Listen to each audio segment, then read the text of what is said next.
Hi guys, labad din naman tayo ngayon. Napakarami natin labahan, no? Ayan, ilang basket yan. So, 1 week, good for 1 week natin yan, guys. So, ayan na. Labad din na naman. Ngayon ay Friday ng hapon. So, magwashing tayo ngayon para bukas ay banlawan na naman natin. O, diba? Yung mga puti ibabad natin, guys. So, Friday ngayon. So, maglalaba-laba tayo. Ayusin pa natin yan. Para naman, guys, ayusin natin muna yung ating labahan. Iba-ibahin natin kung alin ang decolor short. Iba-iba natin. Ibahin natin para diretso ang washing natin. Katulad itong mga damit. Ibahin muna natin, guys. So, napakarami natin labahan. Ibabad natin yung mga puti natin. So, pagkatapos natin doon sa ating tindahan, dito naman tayo sa ating labada. Friday ngayon. So, dapat ngayong Friday ng hapon ay magwa-washing.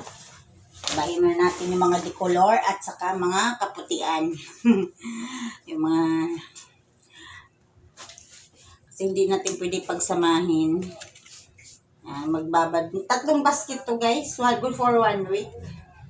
Di ako nakalaba kasi nga busy tayo sa ating maliit na tindahan.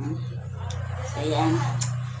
Wala tayong ibang asahan. Saka hindi naman tayo nagpapalaba. Diba? Guys, hindi naman tayo nagpapalaba. Ayan o, magwa-washing tayo. At saka pinagawa natin pala yung washing natin. Kaya ganun. Kaya hindi tayo naka-washing for 1 week. Saka wala rin tayong oras. Alam mo na.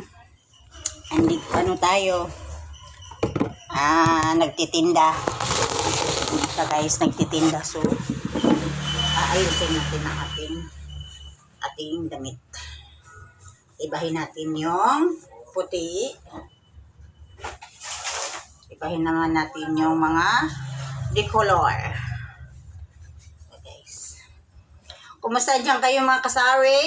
Kumusta kayo dyan mga kasari? Maglalaba-laba naman tayo. Ang mga puti ay ibahin. Ang mga decolor ay ibahin. So, sobrang dami, guys. So, sobrang dami. Nabilaukan ako ng mani. Nagsasangan kasi kami ng mani. Nagsasangan kasi kami ng mani. Ayun, damit ko yung sayang. Napinturahan pa siya, nagpintura kasi ako. Sarap pang tulog to, guys, kasi butas-butas. Minana ko pa to sa Chinese na binigay niya sa akin. So, nagtatrabaho ako. Diba? Pero sinusuot ko pa din kasi nga malamig sa katawan.